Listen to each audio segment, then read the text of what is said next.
आज सुबह की सबसे बड़ी खबर, झांसी मेडिकल कॉलेज के शिशु वार्ड में आग लगने से 10 बच्चों की जान चली गई, जबकि 26 बच्चों को रेस्क्यू किया गया है। फिलहाल बच्चों की पहचान की जा रही है और 7 बच्चों की पहचान की जा चुकी है, जबकि 3 बच्चों की पहचान हो नहीं पाई है। 17 बच्चों का इलाज इस वक्त मेडिकल कॉलेज में चल रहा है, जबकि 4 बच्चों को प्राइवेट हॉस्पिटल में भेजा गया है। 3 बच्चे ललितपुर भेजे गए हैं। एक बच्चे का इलाज जिला अस्पताल में किया जा रहा है। एक बच्चे को डिस्चार्ज किया जा चुका है। सीएम योगी आदित्यनाथ के निर्देश के बाद deputy CM Brajesh Pathak Jhansi medical college पहुंचे हैं। उनके साथ चीफ सेक्रेटरी भी मौजूद है। डिप्टी सीएम ने कहा कि पूरे अग्निकांड की 3 दिन के अंदर जांच की जाएगी और अगर इसमें लापरवाही पाई गई तो कड़ा एक्शन लिया जाएगा। घायल बच्चों का इलाज किया जा रहा है और साथ ही साथ उनके परिवार के साथ भी सरकार इस वक्त खड़ी है। मेडिकल कॉलेज अग्निकांड पर डिप्टी सीएम का बयान आया है। मेडिकल कॉलेज में अग्निकांड के 3 जांच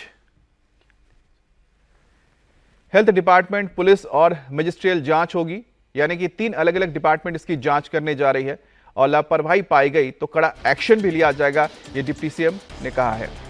तो बच्चों का इलाज सरकार की पहली प्राथमिकता है। चीफ सेक्रेटरी के साथ इस वक्त डिप्टी सीएम, जो हेल्थ मिनिस्टर भी हैं, ब्रजेश पाठक, इस वक्त झांसी पहुंचे हैं। बहुत ही दुखद मृत्यु हुई है और हम सब परिजनों के साथ मिलकर के बच्चों को आइडेंटिफाइड कर रहे हैं कि किन किन बच्चों की डेथ हुई, किन परिजनों के हैं। घटना के जांच के आदेश उच्च स्तरीय दिए गए हैं। पहली जांच तो शासन स्तर से होगी, जो हेल्थ डिपार्टमेंट करेगा। दूसरी जांच पुलिस प्रशासन और जिले के स्तर से होगी, जिसमें फायर विभाग की भी टीम शामिल होगी। और तीसरी मजिस्ट्रेटी जांच के भी आदेश दिए गए हैं। हर स्थिति में घटना के कारणों का पता लगाया जाएगा और जो भी कारण होंगे वो आपके समक्ष, हम प्रदेशी जनता के समक्ष आपके माध्यम से रखेंगे। सबसे बड़ी बात यह है कि घटना कैसे हुई, किन कारणों से हुई, इस बात का हम पता लगाएंगे और यदि किसी स्तर पर लापरवाही पाई गई तो उसकी जिम्मेदारी भी हम तय करेंगे। उनके खिलाफ भी हम कड़ी कार्रवाई करेंगे, किसी को छोड़ेंगे नहीं। बच्चों के परिजनों के साथ, बच्चों के साथ पूरी सरकार खड़ी है। हम स्वयं दुखी हैं। रात से जब से हमें घटना की जानकारी मिली, हम लगातार डिस्ट्रिक्ट एडमिनिस्ट्रेशन के साथ साथ हम मेडिकल कॉलेज प्रशासन के संपर्क में हैं। हमारे साथ प्रमुख सचिव महोदय भी आए हैं। हर स्थिति में हम साफ साफ ये करेंगे कि कहां से आग लगी, किसकी लापरवाही है। यदि लापरवाही नहीं, दुर्घटना है, तो उसकी भी हम जांच रिपोर्ट आपके समक्ष रखेंगे। प्रथम दृष्टया हमें पता करने पे जो हमने बात किया है चिकित्सकों से, नर्सेस से, पैरामेडिकल स्टाफ से, हमारे स्टाफ ने, चिकित्सकों ने बहुत बहादुरी के साथ बच्चों को बचाने का काम किया है। बड़ी संख्या में बच्चे रेस्क्यू किए गए हैं। जो हमारी माताएं बहनें भर्ती थीं उनको भी हमने रेस्क्यू किया है। सबका अच्छा इलाज चल रहा है। हमारे सामने सबसे बड़ी पहली चुनौती है, जो हमारे बच्चे घायल हैं, जो बच्चे हैं, उनको हम उच्च स्तरीय इलाज दें। सभी बच्चे जिनको हमने देखा है अपनी आंखों से, वो स्वस्थ हैं।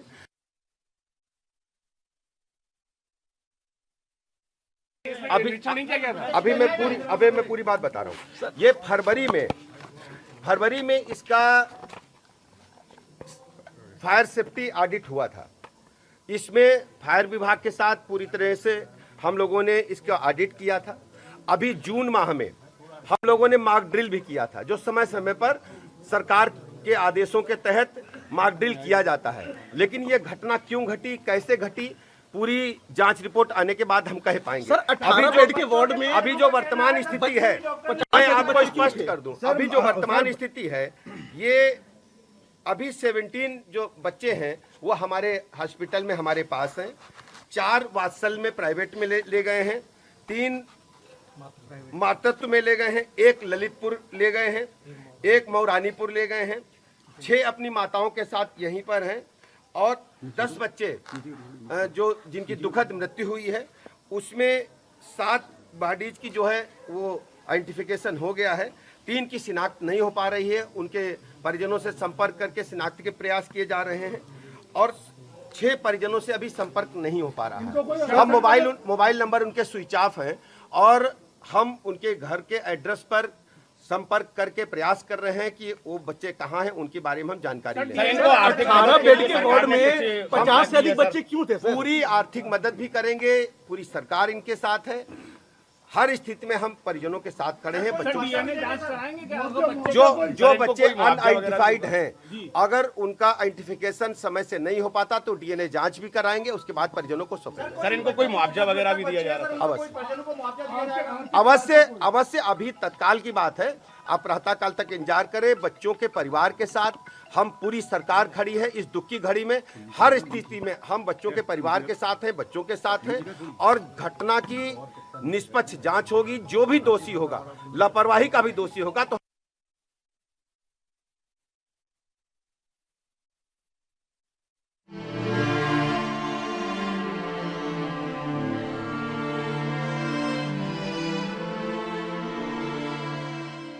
बच्चे हमने जले जलाए अपनी आंखों से देखा है सर।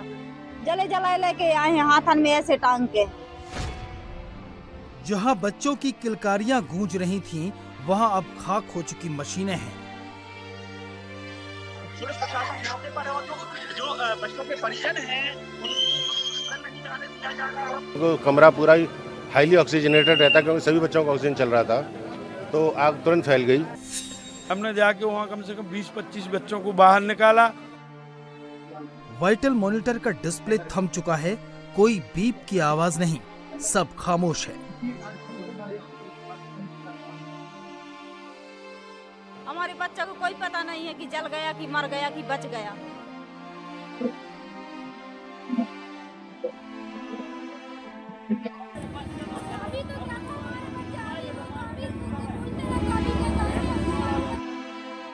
जला हुआ बेड है, इंक्यूबेटर है, आग से तपकर काली हो चुकी दीवारें हैं।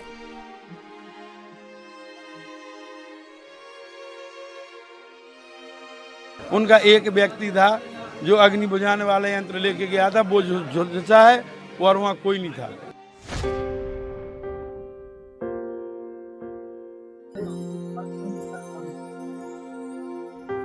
बच्चों के वार्ड के अंदर सन्नाटा पसरा है, लेकिन बाहर क्रंदन हो रहा है।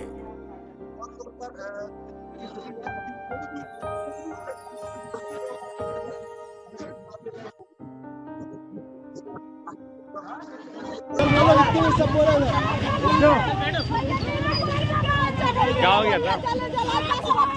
आजा दूर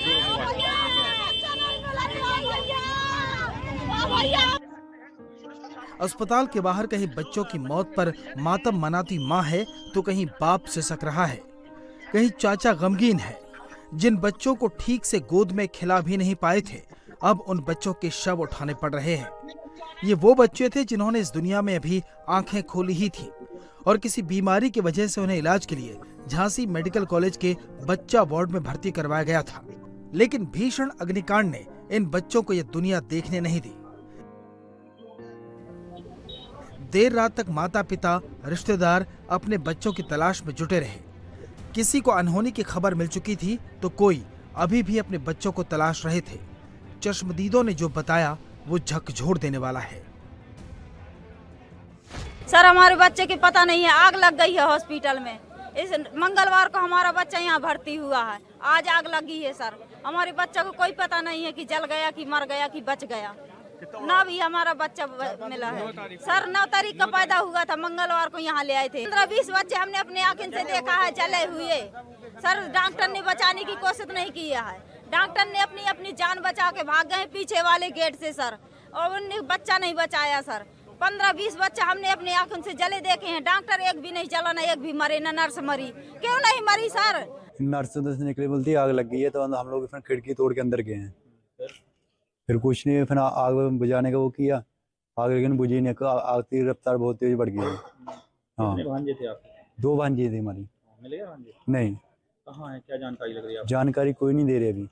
सब लोग मतलब 10 साढ़े 10 बजे का टाइम था, तो मेरी लड़की को अभी लड़का बच्चा देते नहीं थे।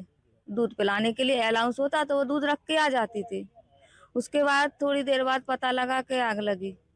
ऐसी किसी ने ऐसी बताई कि आग लगी, तो मेरी लड़की और दामाद दौड़ते फिर रहे अंदर बाहर, उनको बाहर धक्का दे के बाहर निकाल रहे। तो उन लोगों ने खिड़की का कांच तोड़ा और फिर मेरा दामाद अंदर गया। फिर कुछ बच्चों को निकाला, लेकिन हमारा बच्चा नहीं मिला अभी तक। बच्चा नहीं मिला। ये तस्वीरें उस वक्त की हैं जब आग की वजह से वार्ड के अंदर धुआं भर गया था। अंदर आग दहक रही थी, इसलिए वार्ड की खिड़की के शीशे तोड़ दिए गए और देखिए कैसे बच्चों को बाहर निकाला गया। और जैसे ही उनको लगा कि अंदर आग लगी हुई है तो वो लोग अंदर भागे, लेकिन अंदर जाने का कोई रास्ता नहीं था और अपने अपने बच्चों की सभी लोग चिंता कर रहे थे कि किसी तरीके से हमारा जो नवजात शिशु है वो हम अंदर जाकर अपने बच्चे को निकाल लें। लेकिन हम आपको बता दें कि जहां से बच्चों को निकाला गया है, क्योंकि मेन डोर से जाना संभव नहीं था, तो ये जो आप खिड़की देख रहे हैं जो कि पुलिस प्रशासन द्वारा बंद कर दी गई है, यहाँ के कांच तोड़कर इसी से जो लोग थे, परिजन थे, वो यहाँ से अंदर गए। ये जो आप सिलेंडर देख रहे हैं, ये फायर वाले सिलेंडरों से यहाँ के कांच तोड़े गए हैं। उसके बाद जो लोग थे, जो परिजन थे बच्चों के, वो इसी खिड़की से अंदर जाकर अपने अपने बच्चे लेकर आए। उस समय इतना भीभत्स था, आप देख सकते हैं यहाँ पर जो चप्पल दिख रही हैं, ये जो यहाँ जो भगदड़ मची, ये आप भगदड़ साफ तौर पर देख सकते हैं कि जहां जिसको जो मिला वो वहां भागा, जिसको अपने बच्चे मिले, जो मिले वो लेकर भागा। यहाँ की स्थिति जो आप देख रहे हैं, यहाँ पर इतनी भीभत्स स्थिति थी कि मतलब लोग यहाँ पर अपने अपने बच्चों को तलाश कर रहे थे। रेस्क्यू में शामिल लोगों ने बताया कि आग लगने के बाद अस्पताल के स्टाफ ने क्या किया। ये हमारा बच्चा उसी वार्ड में भर्ती था, वहाँ 10 बजे की घटना है, फिक्स 10 बजे की घटना है। हमारा नाम बुला हमारे बच्चे का, हम वहाँ अंदर गए कि डॉक्टर आए होंगे। जब हमने वहाँ देखा कि आग लग चुकी है, नर्सें सब बाहर निकलने लगी, तो हमने जाके कहा कि आग लग गई।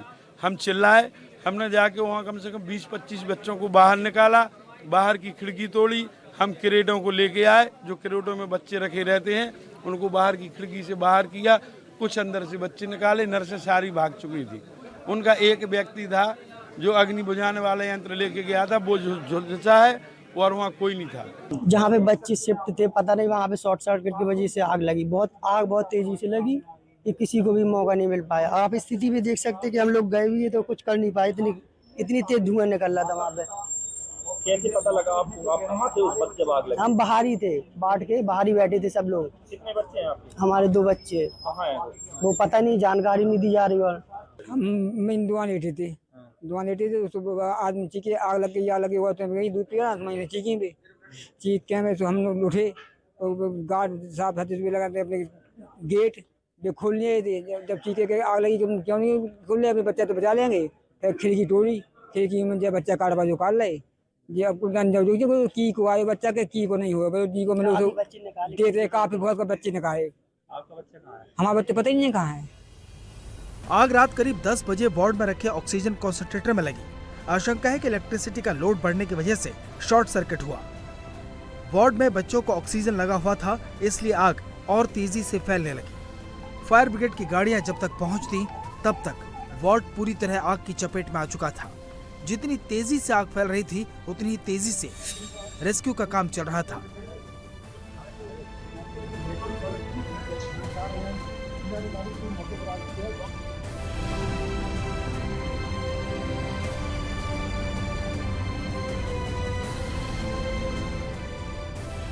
बेड पर लेटे अबोध बच्चों के हाथों से कैन्यूला निकालकर उन्हें रेस्क्यू करना आसान काम नहीं था।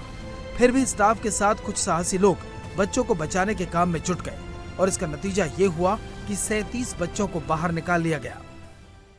NICU वार्ड में 54 बच्चे भर्ती थे और उसमें अचानक ऑक्सीजन कंसंट्रेटर में आग लग गई, जिसको बुझाने की कोशिशें की गई, लेकिन क्योंकि कमरा पूरा ही हाईली ऑक्सीजनेटेड रहता, क्योंकि सभी बच्चों को ऑक्सीजन चल रहा था, तो आग तुरंत फैल गई।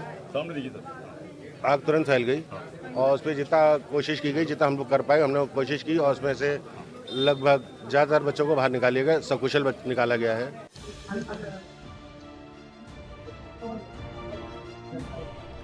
जिन बच्चों को रेस्क्यू किया गया उनमें से कुछ बच्चों की स्थिति नाजुक है, उनका इलाज चल रहा है। झांसी मेडिकल कॉलेज में आग की खबर फैलते ही प्रशासनिक अमला मौके पर पहुंचने लगा। Fire brigade, police, DM, commissioner, जिले का हर बड़ा अफसर अस्पताल पहुंच चुका था। हालात को समझने की कोशिश कर रहा था। किसी को यकीन नहीं हो रहा था कि बच्चे इस कदर अग्निकांड के शिकार हो जाएंगे। फिलहाल अग्निकांड की पूरी रिपोर्ट तैयार की जा रही है। 2 चरण में NICU, एक बाहर की यूनिट और एक अंदर की यूनिट। जो कम क्रिटिकल होते हैं वो बाहर की तरफ रहते हैं, जो ज़्यादा क्रिटिकल होते हैं वो अंदर की तरफ रहते हैं। तो जो अंदर की यूनिट है उसमें संभवतः शॉर्ट सर्किट से आग लगी और उसके बाद जो बाहर की तरफ बच्चे थे वो लगभग सभी बचा लिए गए हैं और अंदर के जो बच्चे थे उसमें से भी काफ़ी बच गए हैं। आग लगने के प्रथम दृष्टया कारण जो वहाँ पे स्टाफ ऑन ड्यूटी था उसके द्वारा यही बताया गया कि शॉर्ट सर्किट स्पार्क हुई अंदर वाली यूनिट में प्रथम दृष्टया। इसके लिए एक जांच कमेटी कमिश्नर सर और डीआईजी सर के उसमें बना दी गई है, जिसके संबंध में माननीय मुख्यमंत्री जी द्वारा रिपोर्ट मांगी। झांसी हादसे की खबर जैसे ही लखनऊ पहुंची, सीएम योगी एक्शन में आ गए। अफसरों से जानकारी ली। डिप्टी सीएम ब्रजेश पाठक को फौरन झांसी के लिए रवाना किया। अफसरों को रेस्क्यू के काम में तेजी लाने के निर्देश दिए। सीएम योगी ने एक्स पर लिखा, जनपद झांसी स्थित मेडिकल कॉलेज के एनआईसीयू में घटित एक दुर्घटना में बच्चों की मृत्यु अत्यंत दुखद एवं हृदय विदारक है।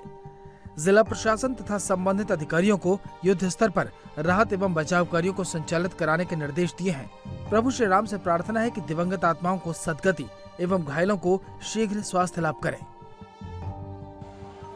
अग्निकांड ने कई सवाल खड़े कर दिए हैं। ये पूछा जा रहा है कि क्या अस्पताल के वार्ड में आग बुझाने के पर्याप्त इंतजाम नहीं थे?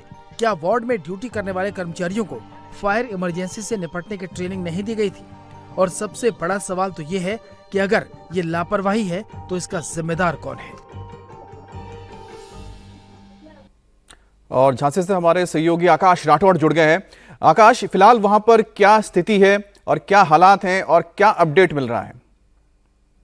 अमित जी, मैं आपको बता दूं कि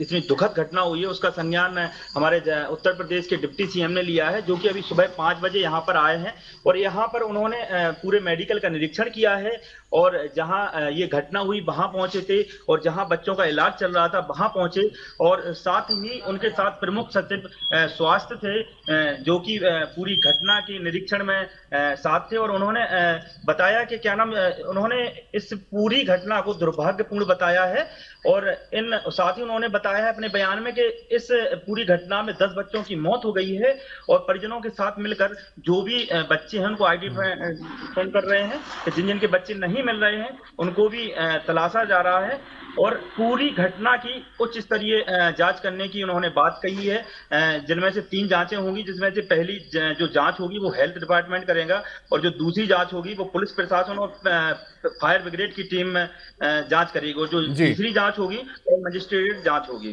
घटना क्यों हुई, कैसे हुई और इस घटना के पीछे कौन था, ये सारी जांचें होंगी और जो भी इसमें दोषी होगा, डिप्टी सीएम का कहना है कि किसी को भी छोड़ेंगे नहीं, सबको अपनी जिम्मेदारी तय करनी पड़ेगी। बिल्कुल, तो जैसा कि हमें आकाश बता रहे हैं कि फिलहाल झांसी में इस वक्त डिप्टी सीएम ब्रजेश पाठक मौजूद हैं और पूरे इस स्थिति पर वो नजर बनाए हुए हैं और जैसा कि मुख्यमंत्री योगी आदित्यनाथ ने पहले ही निर्देश दिया कि 12 घंटे के अंदर उन्होंने रिपोर्ट इस पूरे कांड पर मांगी है ताकि जो जिम्मेदार लोग हैं उनके खिलाफ कार्रवाई हो सके।